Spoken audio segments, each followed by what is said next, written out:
Welcome back to another episode of the Hooligans Pitch. As always, we are your hosts, Michael and Chad, where we talk about the English Premier League, where the goals are made up and the points don't matter. Chad, how you doing? I'm doing, as an Arsenal fan, great. As a Premier League fan, I think I'm with everyone on this weekend being a little wishy-washy. Yeah, wishy-washy, woozy, fairy dust, all the shenanigans that fell out of the sky. I thought this was going to be an amazing Saturday for me. It started out pretty damn good. We saw arguably the best team in the world drop points. We saw the robot not score a goal. We saw Pep on his AirPod in the stands freaking out, something you don't see very often. He got his third yellow card last week, resulting in him with a match ban. Last year it was 4 yellow cards. This year it's 3, which I don't know if I'm a big fan of. I don't think it really matters too much. Yeah, I mean, like he's on the phone with his sideline. Oh, for sure. Right? So Yeah, for really sure. Matter. But anyway, let's dive into that. I am drinking a Son of Juice, little brewery by Maplewood out of Chicago. And what you having? Staying festive, Oktoberfest, Sierra Nevada. I love October. That's right. Yeah.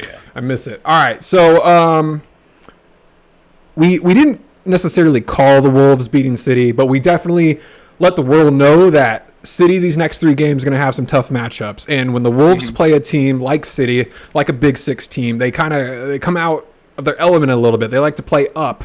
Pep calling out Neto, great winger for the Wolves, calling out the Korean guy. I quote Pep right there. And then those two show up. Neto played so damn good that game, which I feel like we'll talk about that game its entirety after we dive into my late afternoon.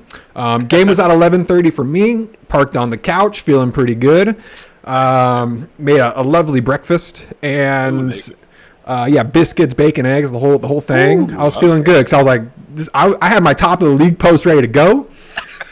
And I think we all knew this game was going to be spicy. 2 teams that haven't lost, 2 out of the 4 teams in the Premier League that hadn't lost a game yet. And for the first 20 minutes, it was like, okay, I think we are clearly the better team here. Yeah. Anything could happen, which we'll talk about that. Lots did happen, but we looked really good, and I was really, I think, impressed by the way we started. Ball control was there. The only thing I didn't like about that game too much is Joe Gomez playing right back because Trent's still coming back from injury. We've talked about this in the past. Yeah. I've never been a fan of Gomez playing on that right side. I'm happy with him playing in the center. I think he's great, but when he has to look over his weak shoulder, it just never turns out great. And granted, that's where the first goal came from, was the same type of motion, him running back, had to pivot his shoulder all different and got punished for it. But that's not where the drama starts, Chad. It's not. The drama starts with Curtis Jones making a, I'm going to call it a dark orange play on the ball. Now, mind you, he got a red card for this. The frame that the on-field ref saw was studs up going straight into the shin of Akobe. Is that how you say his name? I believe it was Akobe he was going into. Adogi. But the previous still frame to that is him making a straight leg play with studs going down to the grass. Same with Udogie going down to the grass. Their legs looked exactly the same. So when people are arguing that Curtis Jones came into that tackle studs up, no. Simply no. Yeah. He did not go into that tackle studs up. They both hit the ball. His foot went over, Dogie's went under, thus his foot went into his shin. Now, I'm probably one of the few Liverpool fans who say, you know what? That I could see that being a red. The judgment on it is so hard, right? What I don't like is what VAR showed the on-field ref, is that they showed him one freeze frame of studs up into the shin. Yeah, no shit, that's going to be a red card. No, like the ref has no other eyes to look at. And of course, when you slow things down, it's going to look way, way, way worse. And that's exactly what happened. Yeah, I mean, it's like we've talked about with some of the VAR reviews before, is like the slow-mo just makes it look so much worse. And, Curtis Jones is a little bit unfortunate of how this challenge plays out. I think a red is probably fair because it ends up being a little bit dangerous of a challenge. But I think if you just watch that back in real time, I think you could also make the argument of like, yeah, just like a really dark yellow sort of foul, like because they For are sure. just both going for the ball. It is just the mishap of his foot, slipping over the ball. They're both coming into it. It wasn't with any malice that he went into the challenge or anything. It just the unfortunate, footing and position of the ball and just bad circumstance, I guess. But then to slow it down and especially freeze frame, it takes a hard tackle and makes it look very dangerous. It makes it look so much worse. And it was Basuma who that tackle was on, the second red for Liverpool. That was on Udogie, but it's just so unfortunate. It's like this is the fourth red card in 7 games for us. The last 6 years or whatever, we've only had 5 red cards in its total. So it's just this is just uncharted territory for us, and it doesn't happen very often. However, Liverpool's got to be like one of the best teams down a man. The potential of counterattacks is so strong. I don't think teams expect it. Just the presence of Salah, Diaz on the wings, and then being able to rotate who you want on the wings at times with our 6 forwards that we really can put out there at any given time. It's truly impressive, and it's downright scary for other teams, which Tottenham could have been punished for it. If you were to take a red card to any player in that starting 11, like Curtis Jones is probably the one you could sacrifice, right? Because you still have McAllister and Szoboszlai to hold down the midfield. Your back line is still there. Your attacking line is still there. So, like, he was definitely missed. Like, I think he stays on, and obviously it's a different game, but it didn't look like Liverpool missed too much of a step without him out there, which, I think definitely says something about Tottenham's ability. At least in this game, they'll be happy to come away with the win, but I don't think they necessarily earned it. And I guess we'll get onto that, but Liverpool still looked a threat, and very, very quickly could have swayed the whole tide of the game. And well, Klopp went into genius mode. He went into his back pocket, pulled out a 4-4-1 formation, put in Salah up top, which was just, I think, expected. But the whole midfield, he wanted to keep the midfield wide. He didn't want to get them narrow to allow the Spurs to control the wings, which they did. They simply didn't. Spurs had no control over that game when Liverpool had 10 men. I think arguably the only person I would have, if it wasn't Jones, Joe Gomez, I think could have maybe gone off to, and I think the same, we probably could have applied the same thing. I think at that point, maybe Curtis Jones would have came off too. We would have put in Trent or something, and then we probably would have seen the same formation anyway. So, but that's not even the drama. That's not even the drama, chat. That's just like the drama appetizer. Oh my god. So red card happens at the 26th minute. Liverpool's figuring themselves out. 8 minutes go by, and we just have the most beautiful counter that you could possibly have down a man. Perfect pass from Salah. Great run from Diaz. Ref throws up that flag. Ball goes. Great shot. Great fadeaway. Right foot shot. Angle to beat the keeper. Immediately ruled offside. Okay. Let's go to VAR really quick. Check complete. That was it. That's what happened. And I'm, of course, exaggerating a little bit because the time from the goal scored to the free kick was exactly 40 seconds. Bro, I've seen VAR reviews in the 90th plus minute for 4-0 games go on longer than this. Right. Yeah, this whole situation was just a goddamn mess. Like, especially like now a few days removed, and like more and more info is coming out. It's hilarious about it. Like, so initially I thought the lines judge raised his flag initially, and like that's why on field they just called it back as offsides. Which, before you go on, you're not even supposed to do that right now. If it's too close, you don't put your flag up. but that's what I thought initially. But then watching it back, he doesn't put his flag up, so he keeps his flag down. So that's Oh, okay. Okay. that's good. But that now opens up the question of like his flag stayed down as he should have. Let the play proceed.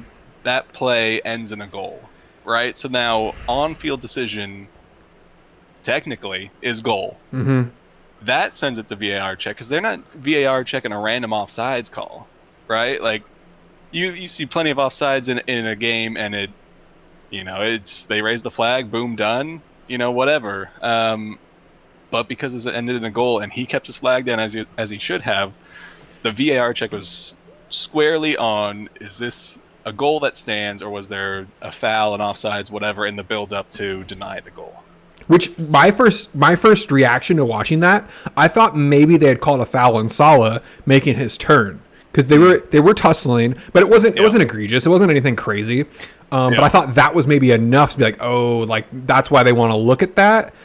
But then I was like, okay, maybe they're looking at the offside, right? But then no lines were drawn, and then before you know publicly, I don't know, maybe in VAR they drew lines. I don't think so personally, but we know now.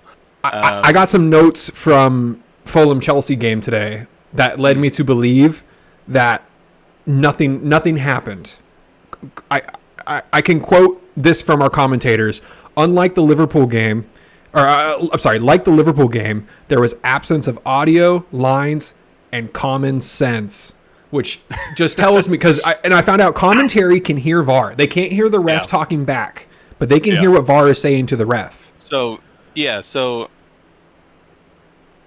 kind of jumping to the next few hours after the game, PGMOL releases their apology, not even apology, but acknowledgement of significant human error. And they said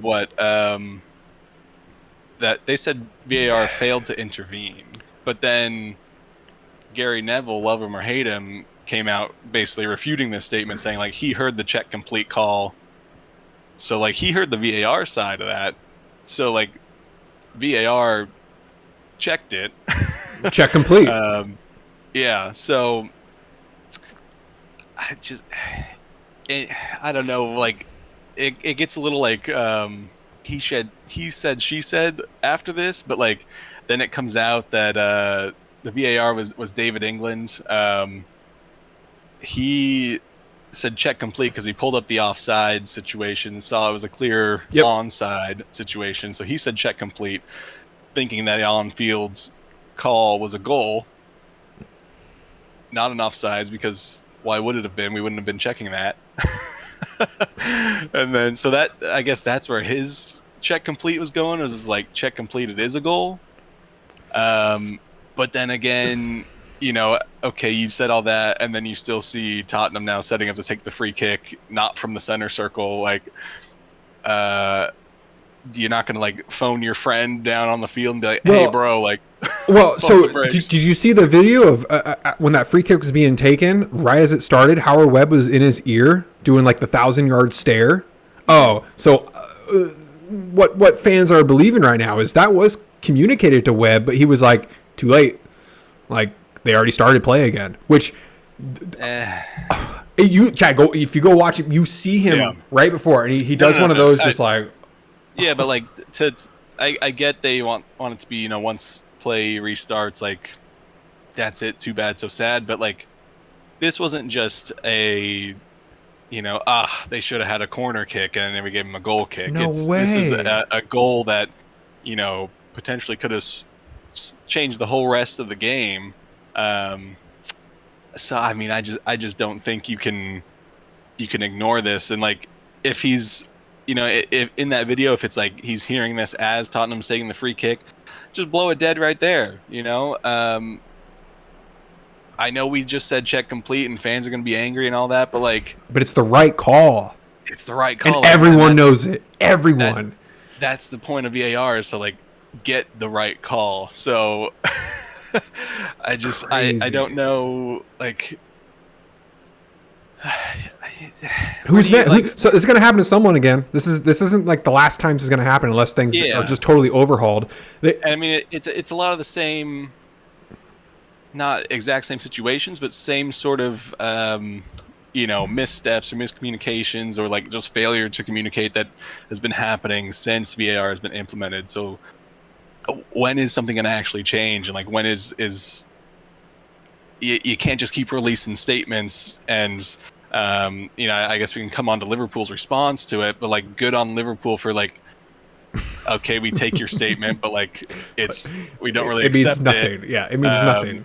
And I think not only for like the clubs, but also all the fans need to just like kind of, I mean, even like Tottenham fans should really get behind Liverpool's push right now, because every team is going to be affected by a bad VAR call. So I think you got to just like band of brothers it behind Liverpool, and like I don't know what'll come of it, but they're at least trying to fight it and make it worth something more than just your carbon copy statement of what you put out every week. Copy paste. Yeah, like I don't know that they can award any points to Liverpool in this or what will come in that sense, but I think there does need to be something needs to change, obviously, because it's the same thing every week, every season. It's what VAR call this week was the hot topic that threw off the game, or maybe didn't throw off the game completely, but was like such an egregious like no call or bad call that we have to talk about it. I mean, there were multiple this weekend. There was the one against Yeah. Crystal and Man U, and then even today with Fulham and Chelsea, Thiago getting karate chopped in the back. It's like what is it like? It's mind boggling right now. They need to overhaul this thing. They need to have a bunch of nerds up in that booth who are taking their time and doing things with caution. I think these guys are just kind of rushing through it, not really like 100% in, because fragile egos in there, and they can never be wrong. But this time it's like they weren't even wrong. They just weren't. They didn't follow their own process. Yeah, the protocol went out the door.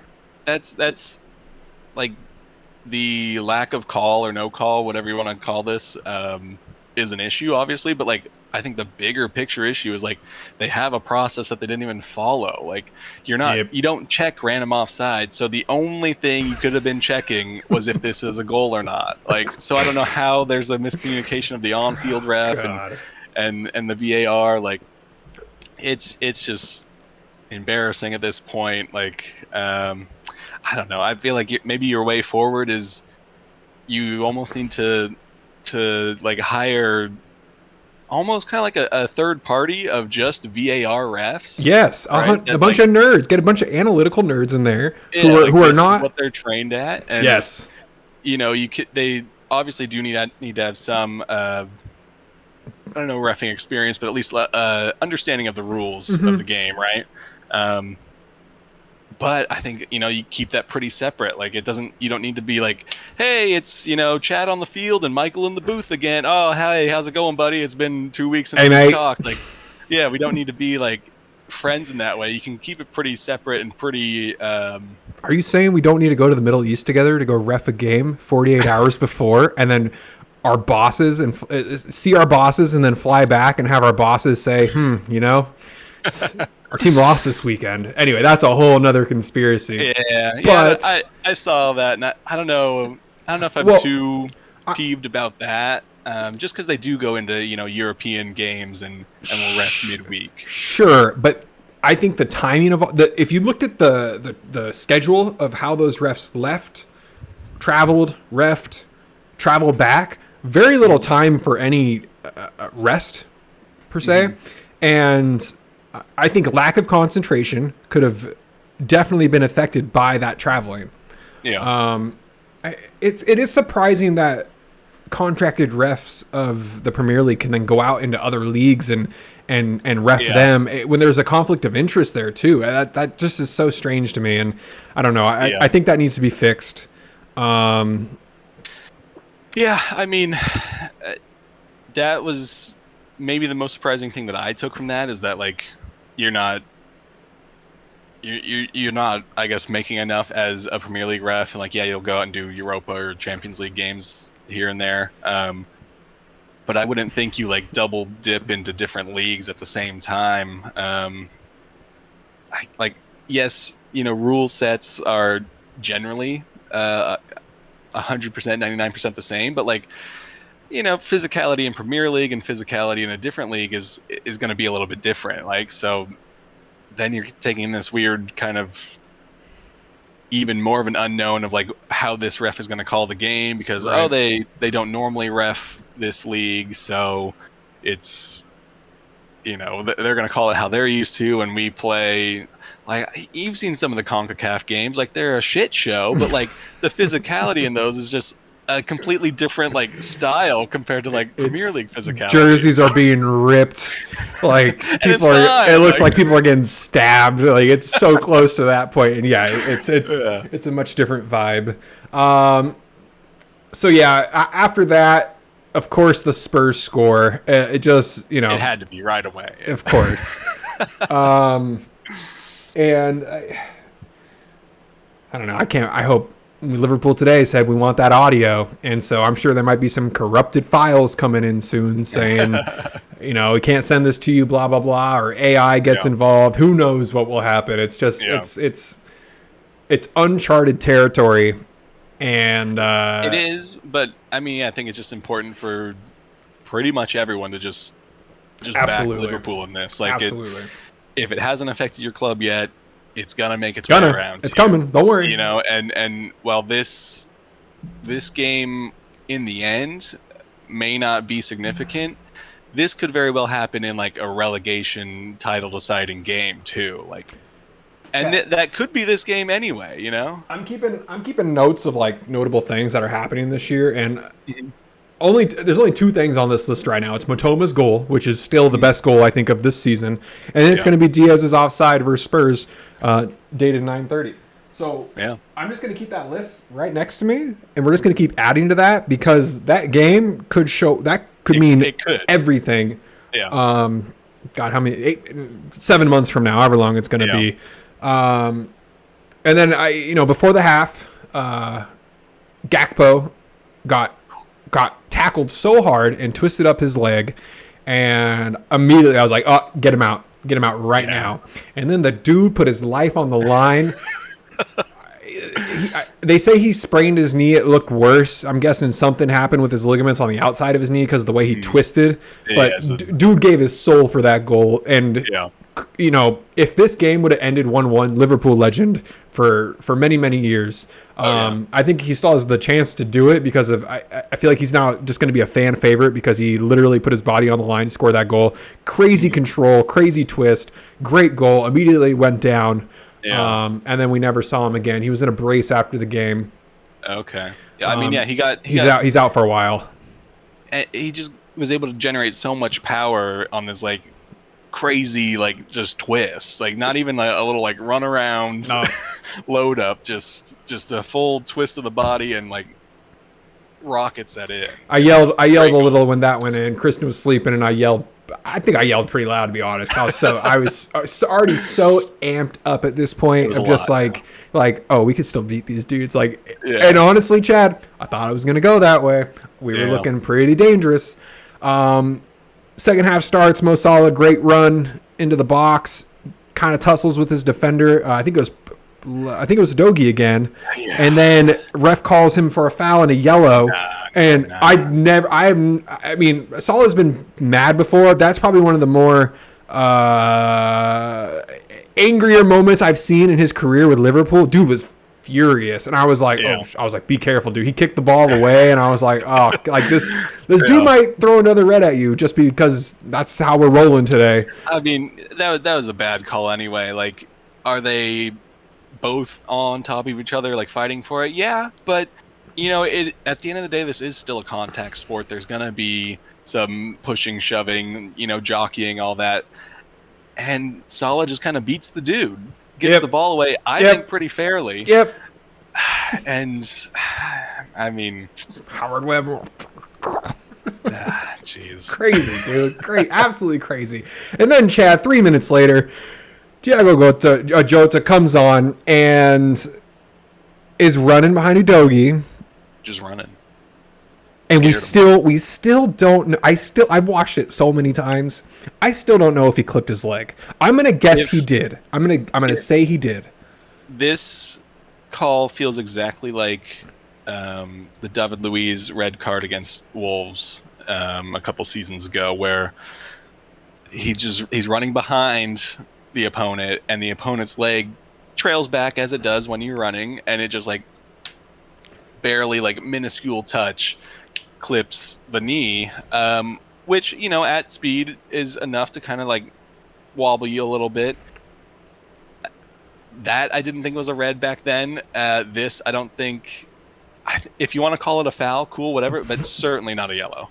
How is it a yellow? It's at like basically the halfway line. It's not a break. Like it wasn't tactical. He didn't even want to touch him. He was running behind. Yeah. He wasn't even looking at him. And I know we say like players understand their leg movements.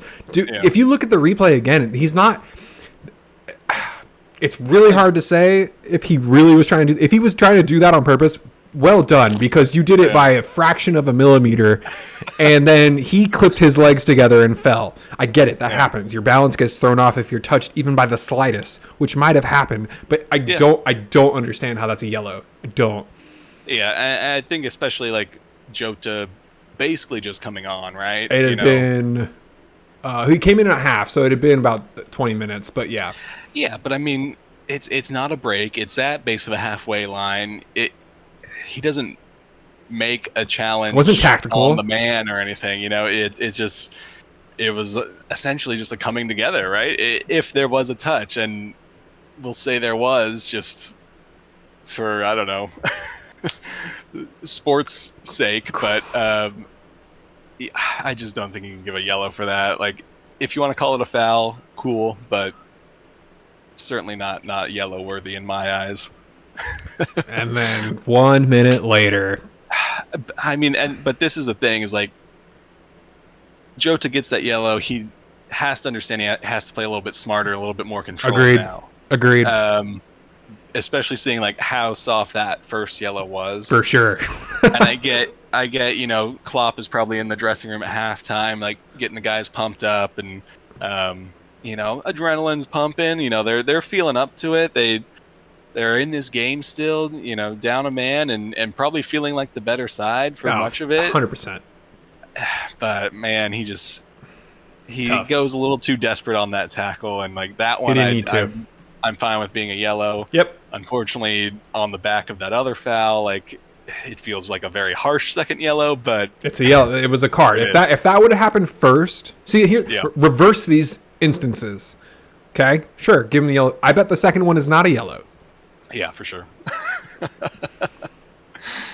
Yeah, I don't know if you know, reffing team just had a better angle than all the cameras did for that first foul, or they wanted to just kind of to stamp their name on the game a little bit more. But I don't know. I saw a lot of angles, and it is funny you bring up the camera angles though, because Neville said it seems like this year there's less camera angles for the commentators to see when a play is happening. He said it's gotten worse for us. Yeah.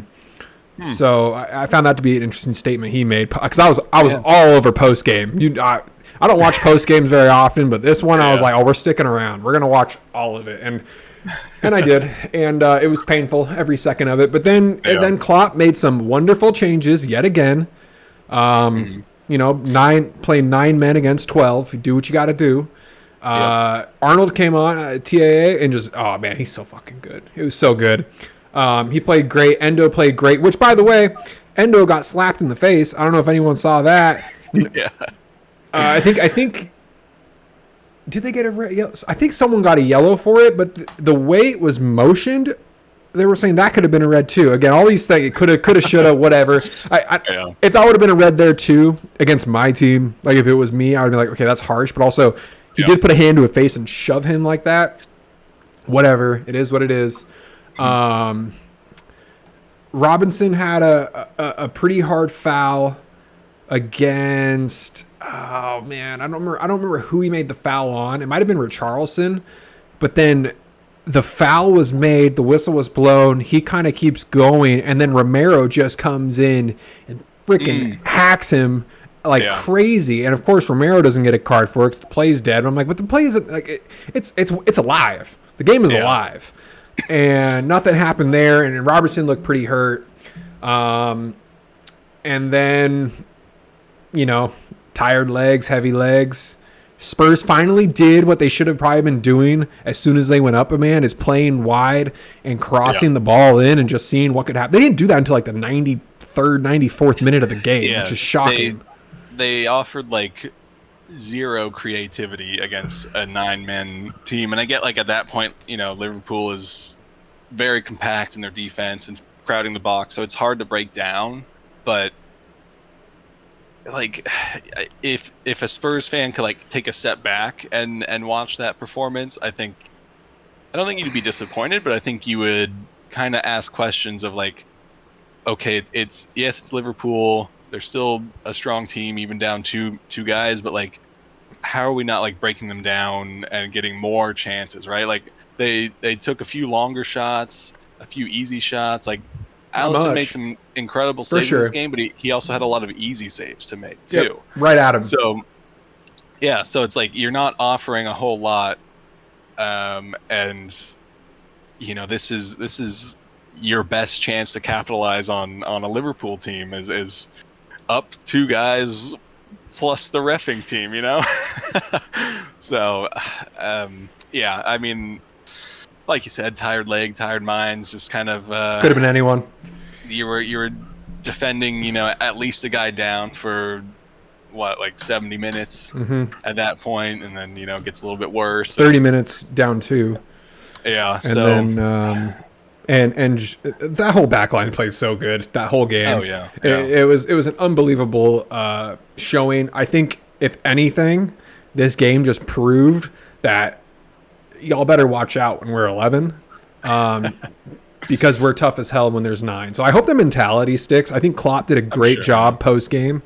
I think Matip felt terrible, but again, like it literally could have been anyone. Could have been any deflection. I thought Tottenham's celebration was kind of hilarious. The shirts coming off. I don't know. It was just I ain't mad about them celebrating because they won and everything, but it was just I mean, like I thought it was funny. I'm cool with a team celebrating, a goal and a win, however they get it. But for Pedro Porro to pull his shirt off, that and was hold great. it up, like he put the cross in, but like that's like a messy move of like I just fucking stomped on your team. Here's my name. Pedro Porro did not do that. Like no. He played all right, but nothing. Oh, yeah. Overall, I thought he played fine, but and he had the winning cross. But if Joel's foot is angled slightly different, it's just a clearance, and the game probably ends. If Joel just didn't exist for that moment in time, Virgil would have hit it out.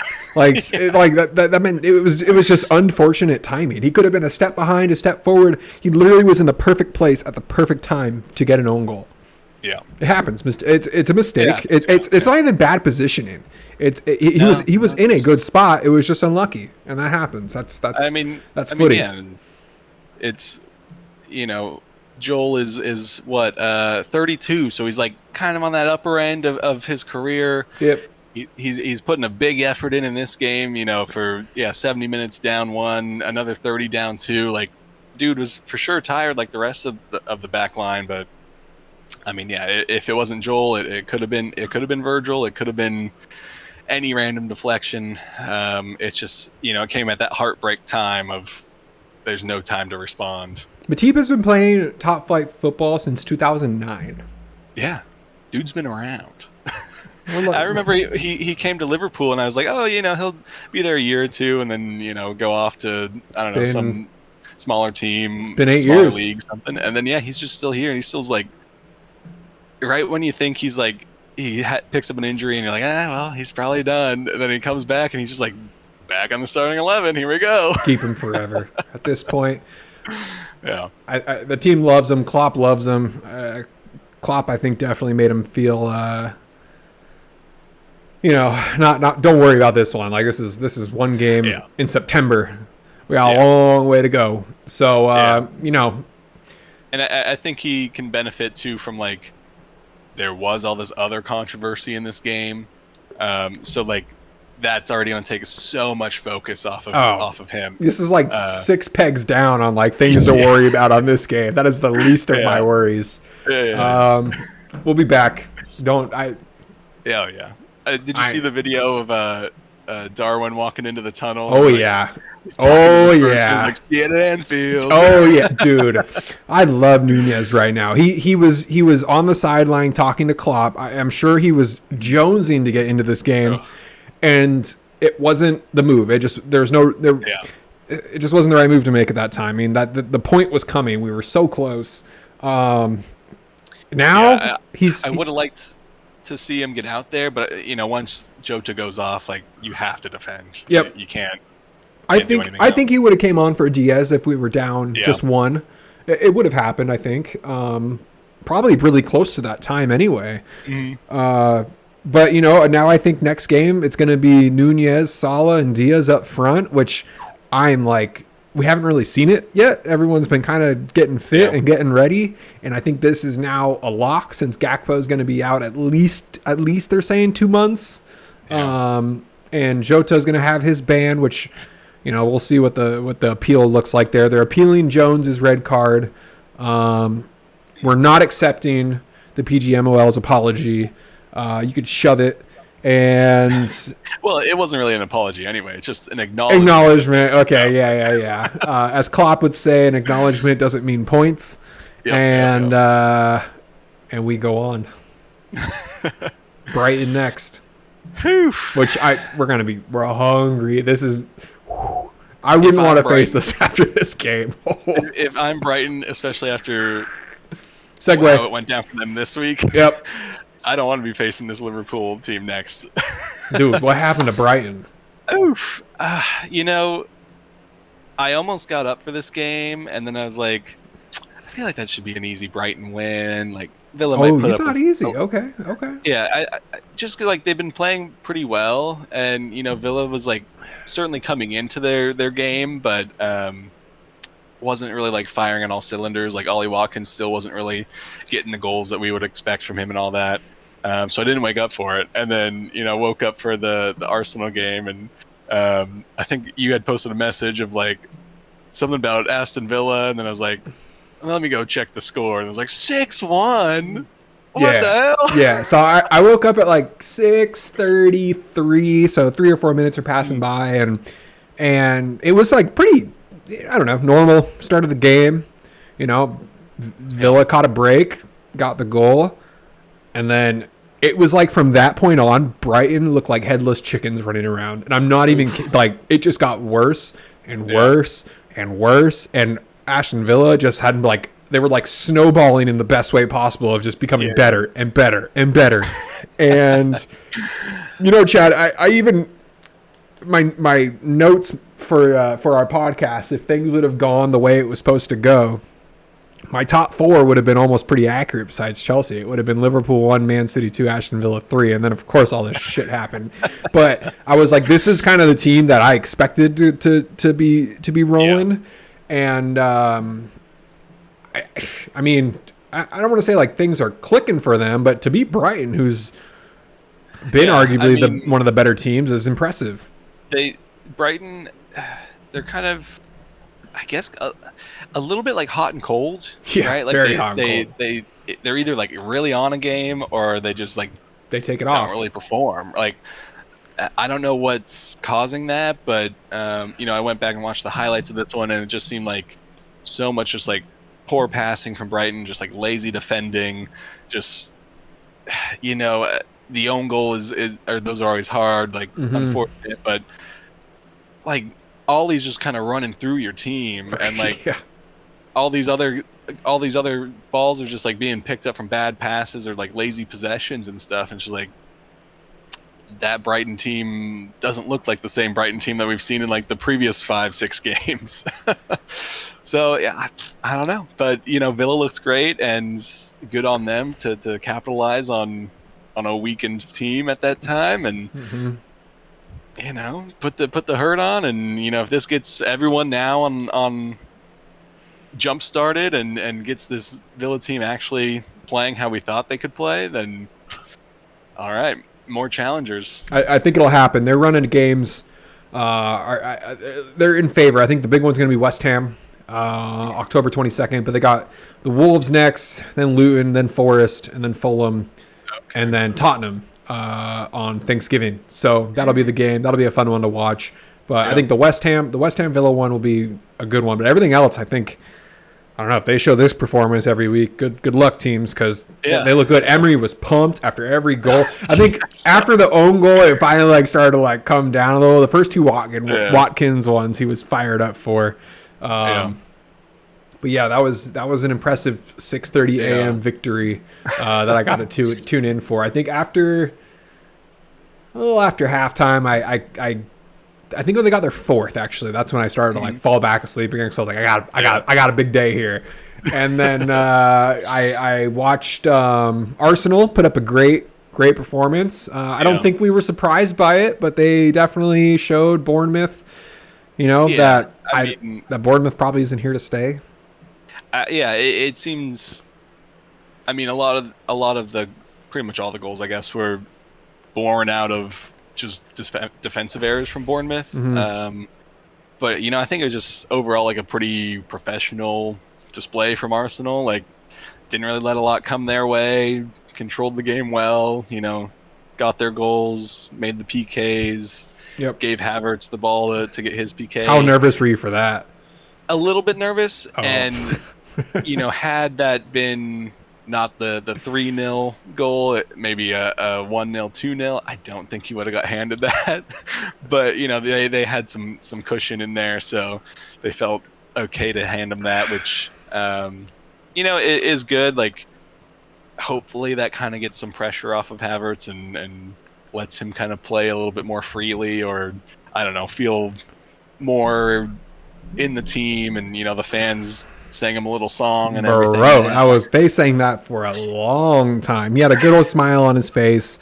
I thought it was a great gesture by Odegaard and Saka, because those are usually the guys taking the PKs, and they kind of swapping back and forth, which I like. I like that idea. I like that they're throwing keepers. It's not going to be the same every time, especially in the same game. I feel like when you see someone take a PK once, you got to be kind of on your toes again on what's going to happen next. But I thought that was a brilliant move. His yellow card early, I was going, it's going to be another shit day for him.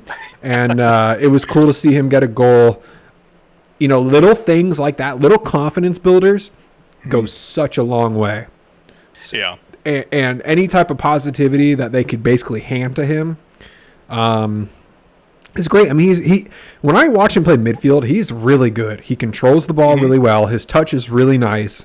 I think he still has this Chelsea mindset. I got a message from Zenip during the middle of the game. He goes, "Dude, why is Havertz a bot when he's in the box?" I was like, "Because he's got Chelsea DNA in him still. It's gotta go away. He's got to adapt. He's got to learn. It's only been 2 months. That's not a lot of time. He's only 24. I think 24. Yeah, which is crazy young. 24 years old. Granit Xhaka was just talking the other day. He said, it took him pretty much a full year under Arteta to really grasp what Arteta wanted from him and the role to play. And granted, they're Xhaka and Havertz are coming from kind of different positional backgrounds, I guess. So Havertz should pick that up a little quicker. And I think you're seeing. It's like early Darwin Nunez. He's making a lot of good movements and getting in a lot of good positions. He honestly makes a lot of runs that just don't get seen, or maybe it's intended to not get seen by the team, and it's just to drag the defensive line back. Gravity. So he is contributing a lot, whether on stats it looks that way or not. But there's still room to improve for him. He's got to start getting some goals, or at least some assists from that midfield area. He's got it in him. It just you gotta pull off the Chelsea I don't know layers that he has on him. It's slime, dude. It takes forever to get off you. But the Bournemouth last year away was where Saliba's chant came from. Yeah. So you go to Bournemouth, you get a great new song. That's a great. Y'all need to stick with that tradition. Yeah, I don't know who like came up with this one or Well, I want to say I heard this one a lot. I don't want to say a it. long time No, ago. It was around, right? the song itself has been around, but to like attribute it to Kai Havertz and stuff, I don't know if the fans have just been sitting on it or it was like Probably a sitting day on of it. sort of thing or what. But yeah, good My to see him getting the love. Yeah, it's finally coming into fruition for him. My favorite part was you could hear that chant like loud through our speakers, but the whole stadium looked so sad. And I was like, that mic Yeah. must be right next to the Arsenal supporters, which is just I found it pretty funny. I mean, yeah, I think Bournemouth has looked pretty rough this season so far. I think this might be the firing alert. I think it's going to happen. Yeah, you're still no wins. Now you're even You roll under up. Luton. It's not a great look by any means. Still, like my only little niggle with this game is Arteta and his like ability to use subs. He doesn't like to do it. When did they happen? So where Arsenal's up 3-0 at 53 minutes, no subs come in till 69. It's a long time. So like I get you want to just be dominant and like really kill games, and a 3-0 lead is very dangerous, like we all know. But Saka's been not injured, but picking up some pretty hard knocks. So like, let's get him off early and rest him ahead of. I don't know. He'll probably play in the Champions League game because he plays every game. But like, especially ahead of the City game at the weekend, like, let's get him off, get him some rest. Let's get Smith Rowe out there earlier to get him more time to try and get into the team more. Just start rotating these guys a little bit more. You have the skill and strength on the bench now that you should feel confident, especially 3-0 up to like swap some guys. And you have depth. You have so much depth. Yeah. And if you don't, then it's going to be a rehashing of last year where you get towards the end of the season and guys are just tired because they've been playing every single game, and like you're still in Champions League, you're still in FA Cup, you're still in the League Cup, so like you're in all these competitions. I think he's got to learn to start rotating sooner and just a little bit smarter.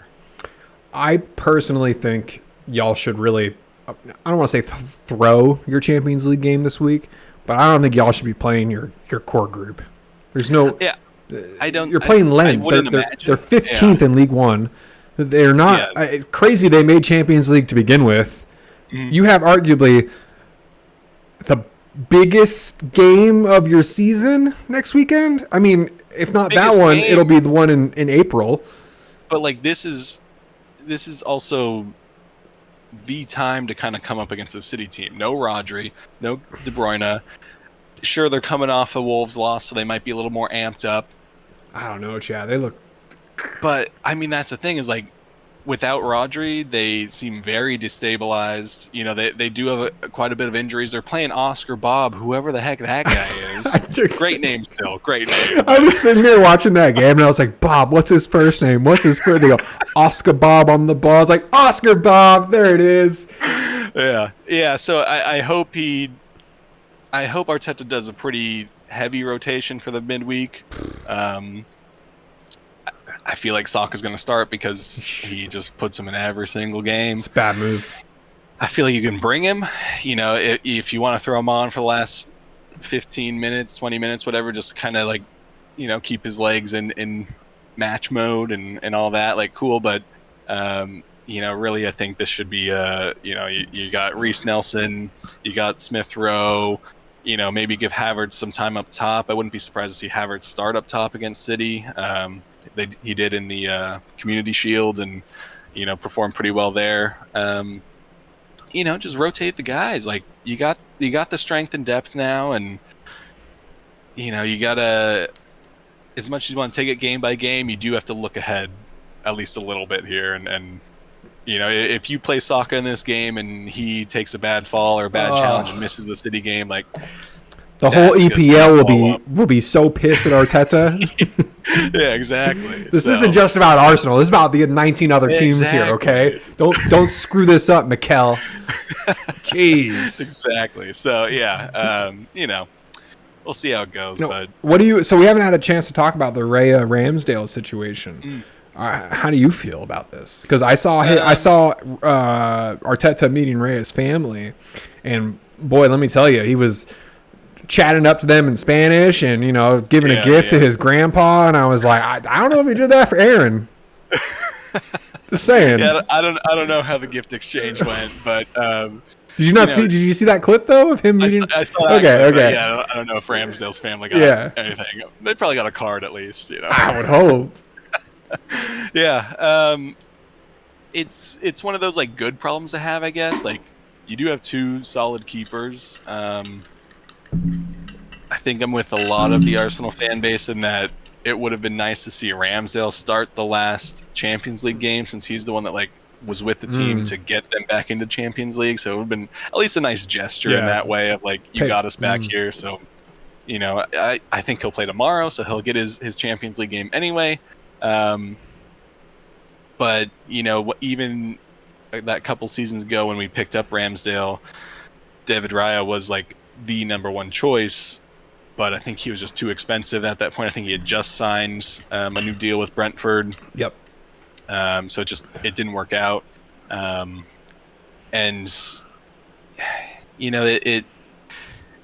he seems a little bit more comfortable on the ball and like passing out of the back. I think I forget the stat that I just read earlier today, but he made, I want to say like 52 passes or something in the Bournemouth game, whereas Ramsdale's like highest ever was like 22 or something like that.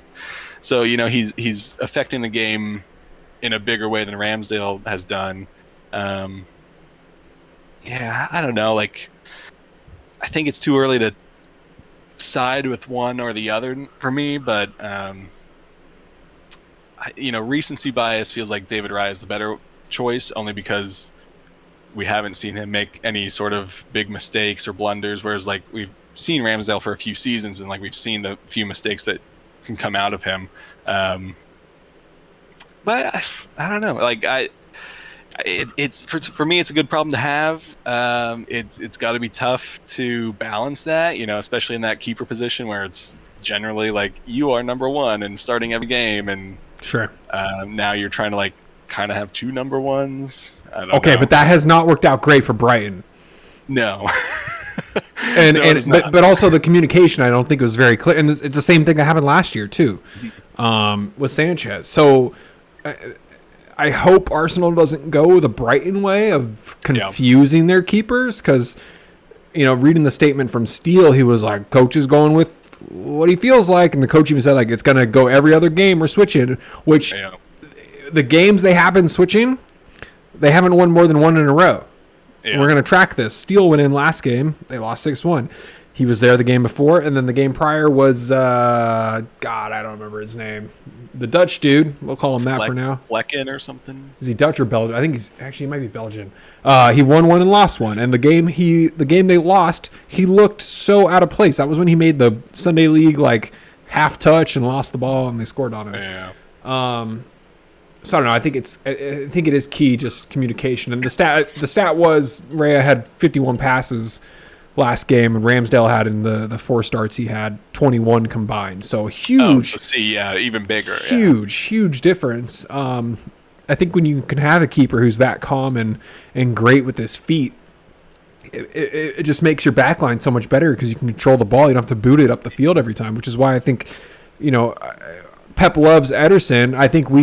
I think he is overrated as a keeper, but in terms of Man City, you don't need to be a keeper that often. You just need to be a good player with your feet, which is why I think he isn't starting for Brazil, because Brazil's defense is just so shaky, and they need Alisson back there. So keeper's an interesting position. When you don't play a lot, your skills can diminish really quick. So to have two of them go at the same time, it's a new trend that I think I don't want to call it a trend, a new strategy that we think we're maybe getting into. And Yeah. Arteta tries to get big brain though. He's like, I might sub in a keeper at the 60th minute, which I'm like, I don't think he's ever gonna do it. That's a terrible idea in my opinion. That's a terrible idea. Yeah, I mean, like you've seen the guys that get subbed on to be like, oh well, he's the penalty stopper, and then they don't stop a single penalty. So it feels like that same sort of thing of like, to get subbed into a game, it's already going to take some time to kind of like feel the game and get into it. Yeah. And unfortunately, in the keeper position, you aren't really afforded a mistake, right? Like a mistake results in you letting a goal in, which I guess at that point you shouldn't have because the other keeper wasn't good enough or wasn't doing what he was supposed to or something. I don't know, but yeah, I don't imagine we'll see Arteta do it. But he does like to go a little bit big brain sometimes when he shouldn't, and ridiculous. He could do it. I mean, I'm here for it. It's good content, but as a fan, you got to be scratching. I can't wait till it happens. It's gonna be like 75th minute. He's like, I don't like how we're playing, and I don't know who is the better shot stopper, Ramsdale or Raya. Hard to say. I think their shot stopping, like stat wise, is pretty similar. I think Ramsdale just has a little bit more of a tendency to make a mistake or like an error. Mm-hmm. So I mean, yeah, they're fairly similar in their abilities. We've seen David Raya like make some great saves just like Ramsdale. Yeah. But I think for like the footwork and passing alone is Arteta's main kind of focus in the keeping position. Okay. All right. Well, I just wanted to get your thoughts because, yeah, it's no other team. Not a lot of teams are going through this. Exactly. Yeah. I don't know. Actually, can't think of one other besides Brighton, but Brighton's different. I think Brighton's Brighton's different. the only one, but it's not even the same sort of competition. It's just like we're gonna play both. Like I don't think they don't have a direction they're trying to go. They're just I don't think they know what they want to do. Flips a coin each match. That's what it feels. That's what it looks like. It's kind of weird. Okay, so Luton got their first Premier League win against Everton. Yeah. Surprised? Maybe a little, especially after Everton just came in and smoked Brentford. Yeah. I loved the Tom Lockyer goal. Credit to him getting his team up, getting the kind of the kicker to their season. Yeah. I don't know if this game is enough for a couple things in this game. I don't know if this is enough to get Luton out of regulation. Obviously not. They're still there, but I don't think they'll survive this season still. Mm-hmm. And I don't think Sean Dyche is going to get fired after losing this game, or I think he's there for the rest of the season because Everton's financial situation is so shitty. Yeah. And I just think, we know Dyche as the relegation fighter. Mm-hmm. For whatever reason, Everton's going to stay above that zone. Yeah. It's not looking great for them. Are they in it right now? Are they 17? No, they're out. They're out. 16. Well, they're there. Tied with Luton, they're right there. They ain't far. They're not in a great spot, but yeah, I think you have a manager in there who's kept a scrappy Burnley side up in the Premier League for however many seasons it was. He somehow kept Everton alive last season. I think you probably ride it out. He can get those really scrappy wins when it's really needed. It might not be the most exciting season as an Everton fan, but no. Your club itself is in this weird like limbo of like kind of maybe getting sold and like maybe we just don't have money, but then like we're getting a new stadium and it's a whole like, bro, you about to be out of the league. Yeah, it's a whole bigger mess. So I think they're trying to just kind of keep it as stable as possible. So keeping Dyche in there, he'll figure something out. He always does somehow. It won't be until like March. No, that's what they got to put up. I mean, they got Merseyside derbies in 2 weeks. Yeah, you're not shooting up the table or anything, but I think considering how, Luton has been growing into the Premier League, I don't think they're going to do enough to stay up. Sheffield's looked pretty terrible. Burnley is like, they have these brief little moments where they look like they're okay, but they're just not really getting it together.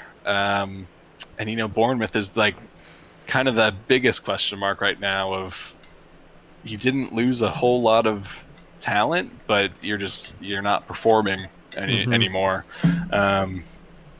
But I mean, yeah, this game, Everton's defense just looked a little static, I guess. Like that first goal, no one really follows it in, and Lockyer has a pretty easy little tap in there. Morris just floats off the back of your defensive line, and Yep. a great goal for him. But a defender should be tracking him, and Dyche will pound that into the guys, I'm sure, in training. But yeah, nice to see Luton get a win, and especially away from home. Like that's pretty big. Yeah, I didn't think this game would end in a win. I thought it would be a draw, to be honest. So kudos to them. First league win, and God knows how long. Have they ever been in Premier League before? I don't know that one. I feel like they probably have, but it'd been decades. I don't know if they've been in since it's been Premier League. They might have been in when it was like Division 1 or whatever back in the day. Well, regardless, they beat Everton, who has been around forever. And then the one, I guess we could talk a little bit about Man U. So happy they lost. Crystal Palace, they fought and fought and fought. However, little VAR situation there with the handball. A former referee talked about this, and he said, "Oh, that player's arm was tucked 100%," which no, it was not tucked. So I don't know. It just shows like what's happening with this handball rule. Like, I mean, I hate it. That handball rule has been like such a gray area for so long, and I think, especially in the VAR era, it's like it's the loudest color of gray area it could be now, because you slow everything down and you see these replays now, whereas before is everything's just judged live. So if it gets missed, that okay, whatever, then we see the replay and it's like, okay, well, yeah, it was, but whatever. But now it's like you're expecting that to fall a certain way, and then it doesn't. Yeah, I mean, I'm okay with a United loss either way, but 4-7. I think you got to give big props to Anderson for that goal. That was a pretty sweet goal. So cute. Gets a nice little swing at it and powers it home. But like overall, like it seemed like both sides were just like kind of pretty bad. They're a 9th and 10th place team in the table. Yeah, like that's kind of how I expected it. Yeah. It didn't look like anyone really deserved a win in it, but sometimes you just take a little luck, and Anderson's on fire this season. So I know, crazy. All right, let's do Newcastle Burnley. Pretty straightforward game there. Yeah. Not a whole lot to talk about. A couple injuries though for Newcastle. I think that's probably the highlight. Joe Linton went out. No Harvey Barnes. He's going to be out till the new year. Oh, wow. Botman is out until mid-October. I thought he just came back. He did, and they got hurt again. So, and then Callum Wilson was having some hamstring problems too. So, they're definitely feeling it right now. Yeah, I mean, this was pretty run-of-the-mill game for them, I think. We talk about it more at Burnley drew or won. Yeah. I mean, everyone expected Newcastle to win. But, they don't have an easy schedule coming up. So with these injuries, it could get tricky. Like, they got PSG on Wednesday, West Ham at the weekends, and they got Palace, Dortmund, Wolves, United. So, like, I don't know. Depending how long some of these injured players are out, it could be a rough few weeks for them. But I mean, this game was kind of like their last game. I didn't really take much from it. Like, nope, should have won, and you did. Good job. You beat a bottom 3 team. Yeah. Okay, Wolves and City, Chad. The Wolves did it. I know we kind of talked about it in the beginning of the pod, but great showing. Great. Oh yeah. Great. What's the word I'm looking for here? Team leadership by Neto. I thought after that first goal they got, he was telling the crowd to calm down because they've got a Yeah. long way to go. Oh yeah. But Neto was amazing. I know I saw some rumors Arsenal's looking at him, which I think is a great Yeah. piece to fit on that team. Yeah. Arsenal looked at him, I guess maybe a season or so ago now, but then he tore his ACL or something, like right when they were like kind of looking at him. So then that Okay. kind of fell apart. But yeah, he's definitely a great player, and like his drive to just kind of pretty much force that first goal. Yep. Was great. It created some chaos in the back line for City, and to still put the ball away in the net was against a City side. It is always a good goal. Yeah, he was on fire, and I think maybe Pep's pre-match conference kind of just gassed up the whole Wolves team. I think it did. I think it for sure did. He tried to act like this team was going to be the easiest out of these next 3 games they play. And they showed up. They did. They came out. They right from the start. I watched this entire game while I had Arsenal. I had Arsenal on the TV and I had this game on the laptop. Once Arsenal went up, I think 3-0 by the 80th minute. I was like, I got to turn on the City game. I was like, this is more important at this point for all of us. And then to see the game winner and how much they fought for that goal, it was a shot, block shot. The play, they never stopped fighting for that second goal. And I think that motivation is just going to keep kind of leading the Wolves to find a successful little run they're on right now. I mean that second goal is like, it's really incredible awareness from, I think Cunha makes the assist. Because how many times have you seen like a ball fall to a player like that with their back to goal, and they just want to try and like Gakpo it, like turn and shoot. Yeah. And had he done that, I think that's saved. Like, I don't think he would have got the power on it, and I think there was the keeper plus a player, maybe two. I think there were 2 because Walker was on the goal line. He got a head to it, but that ball was hit so it could have taken his head off. So like, for him to just lay that ball off to Hwang Hee-chan, yeah. I had it written down. I was just trying to find it. It was just great awareness, super smart play. I think that just kind of shows like where Wolves was at in this game. Is like they didn't feel so like maybe frantic or rushed to try and get the goal. They were okay to like take a breath and like take a moment to find the goal. And I mean, if to break down a City back line twice, it is great. Especially like, Alvarez gets the free kick to tie it up. Great free kick. Great goal. So I mean, to go ahead, level up, and like still come back and get another goal and take the win is, that's a great day. Especially to kind of, not that like Pep was saying like too much, but just to like shut him up a little bit.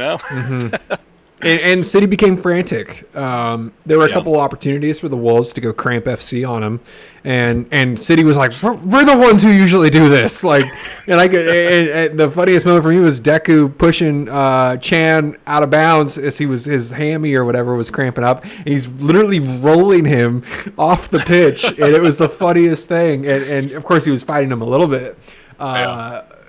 It was just funny. I love seeing City struggle. We get to see it maybe a couple times a year, and I feel like that's almost too much.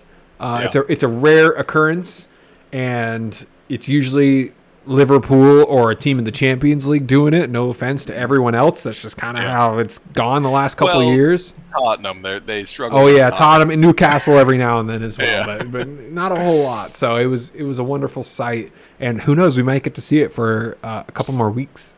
Come on. Yeah. I mean, it's one of those teams where just like something bad happens to it and literally everyone cheers. We can all come together for one common, finally. for one common thing we can hate. Yep. All right. Well, hope for the downfall of City in the next couple weeks too. Yes, West Ham got it done against Sheffield. Another Bowen goal. Dude's on fire. Kufal, though, I gotta say, it's that connection, I think, is the real secret sauce right now. Kufal's, he's nice. 32-year-old wingback. You don't see that. There's not a lot of older wingbacks out there right now. Yeah. He's playing really good. And then Susek, somehow this 6'7" man ran through the Sheffield defense and was able to slot one through. It looks he runs.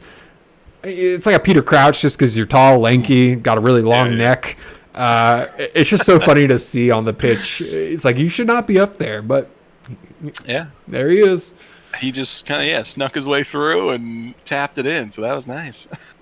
Yeah, but not a whole lot going on. I mean, we all expected that one. Yeah. And then Forest and Brentford, weird game. We all thought, Brentford was kind of going to run away with it. Then late goal by Forest.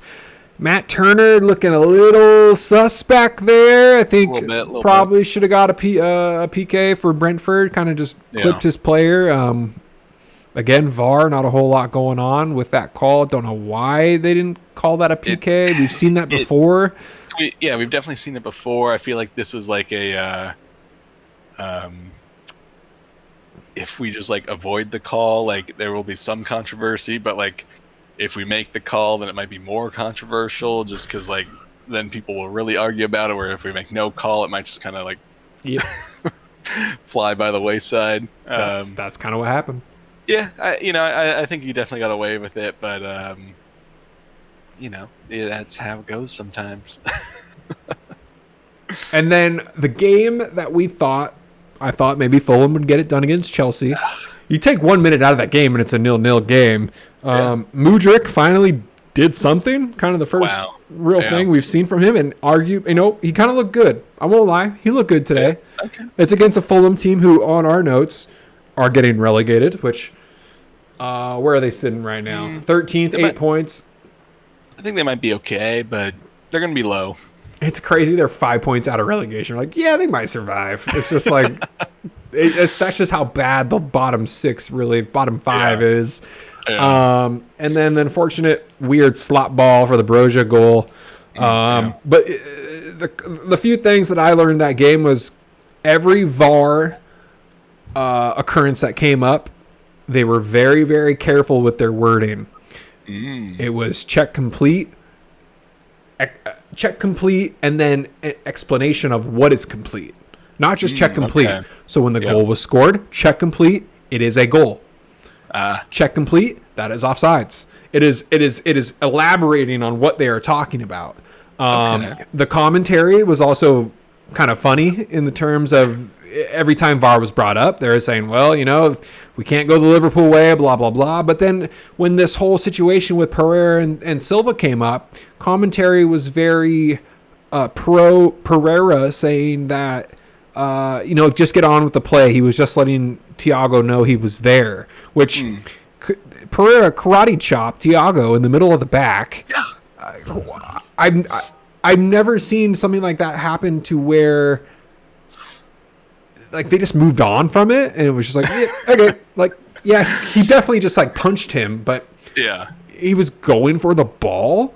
Hey, that was worse. That play, that play was worse than the Curtis Jones play, than the Jota yellow, and they're saying Jones was worse than that. It's mind-boggling. It makes no sense. It's crazy.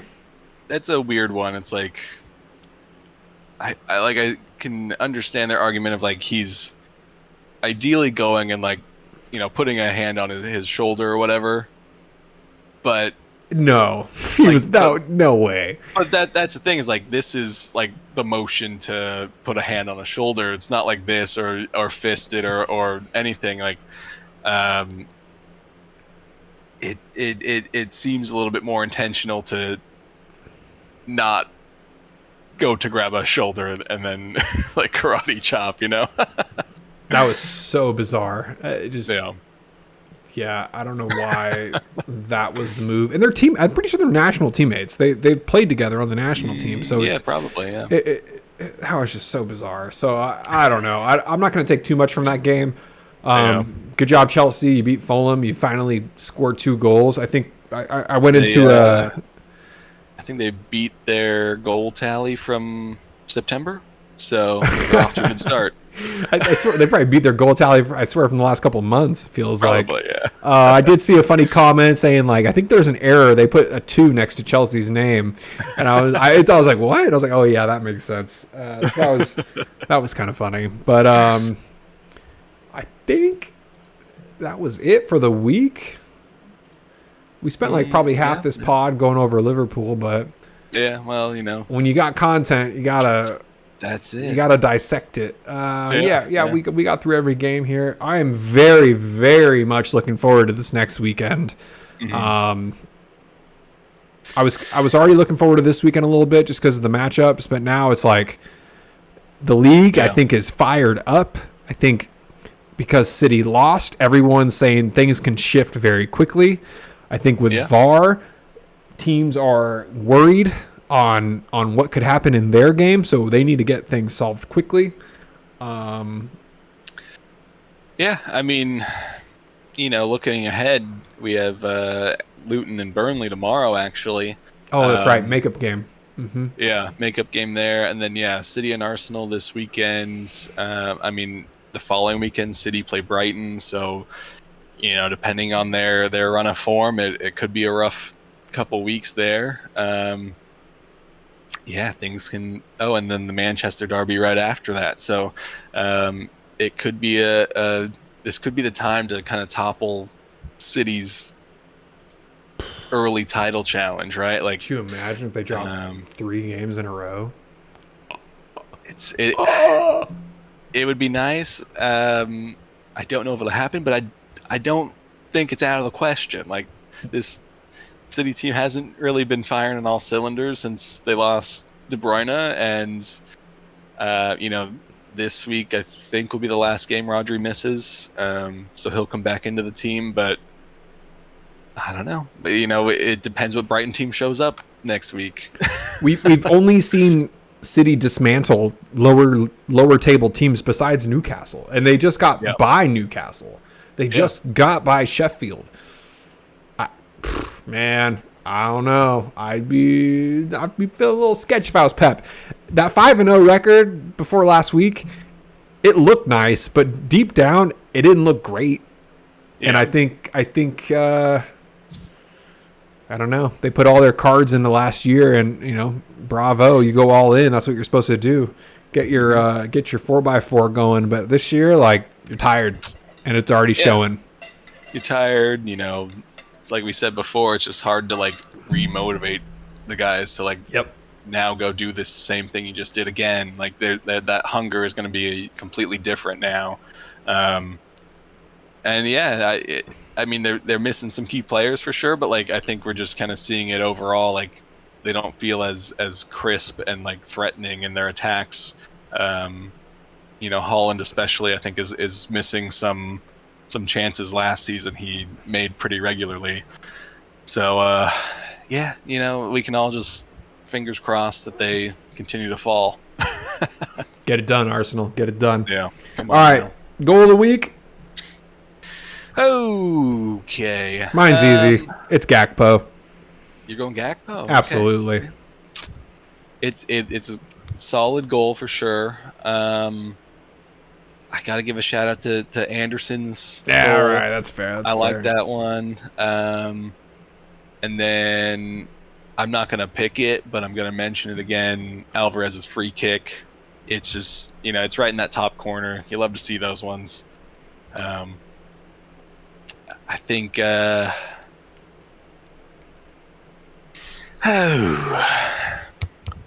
Anderson or Gakpo for me.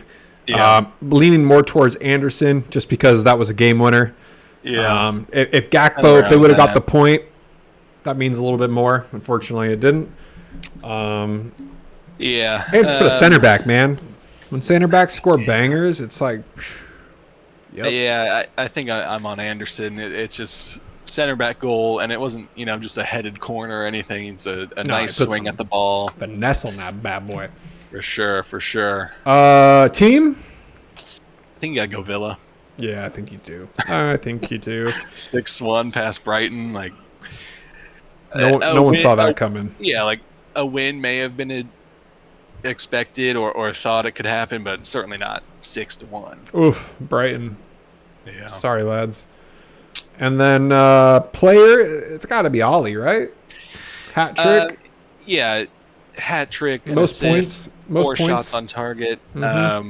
Has to be him. Though I am going to do honorable mentions for both Alisson and Saw. 7 saves. Saw's ended in the win. Alisson not quite, but they still put in this incredible, valiant effort to keep their teams alive. And solid. I'm sorry. Alisson is the best goalkeeper in the world right now. He's popping off. And him in like the all black, he looks fucking scary. I know, dude. He keeps changing up his facial hair every week too, and I kind of want him to stick with one. I want him to go like super rugged, like just a lot of, because he's got some facial hair. It can come out of him, and like I like when he does. I want him to look bushy. I want him to go like. I want him to be as scary looking as possible. Forget the mustache. Forget the clean shaven. Like let's look crazy out there, and yeah. So shout outs to Alisson, but yeah, I think Ollie gets it. But the keeper showed out this weekend, so yeah, always a good thing. All right, Chad, I think we nailed it here. That was a doozy.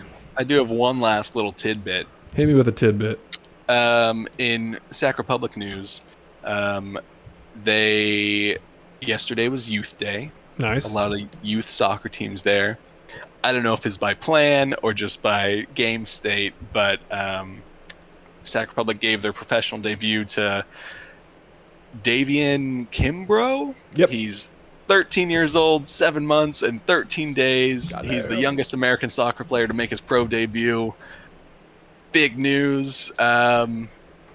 He had a few touches in like he played like 6 minutes or something. Okay. But, so didn't do a whole lot, but for being 13 out there with professionals, his touches that he had looked pretty good. He had 1 or 2 pretty slick passes and stuff. So I don't know what it necessarily means for his future. I don't think the future is now.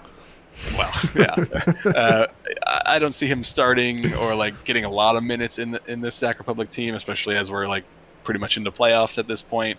I think it's more of a protection for Sac Republic of like if teams come knocking, now they can point to like he has a pro contract. He's made his pro debut, so they can ask a little bit higher price. But it was cool to see. He got a really big ovation when he came on and when he got his first few touches on the ball. So it's crazy. Wish he got a goal. That would have been insane. But wild. I mean, he's a 6-foot 13-year-old, which is wild too. The dude was born just before we graduated high school. Just to like throw that into perspective, in 2010, it's a really strange thought. I saw it all over the news. It's crazy. Sac Republic was making international football news. So yeah, props to him. I saw you take a nice little shot at goal there too. So close. That was the VIP package. Yeah. You get a chance to shoot for your season, so they cover your season ticket. Oh, nice. A VIP upgrade or like a gift card, and I was going for that VIP. And hey, it was straight. It was straight. Yeah. I went out to the park before that to practice a little bit. It almost paid off. So Did you really go out there? Oh yeah. It's awesome. I would have been there with you. I really would have. I would have been saving your shots. So I'd get that shit out of here. Yeah. That's nice. When do playoffs start? Or did I just jinx it? Y'all made playoffs. Yeah. We're in playoffs. Yeah, we got the first home playoff October 21st. Okay. We don't know who we're playing yet. We're currently first in the West, so I think as of right now it would be Oakland, but there's still a few teams with some games in hand and stuff, so it'll change over the next week or two. But all right, yeah, we're in. It's coming up. Try and go all the way. Get it done. Yeah, get it done. All right, we had a big chat there, Chad. I think this might be our longest podcast of the season, but that's how it goes when shit goes down. With that, I think the Hooligans are out. Yeah. All right. Hooligans out. Peace. Peace. All right.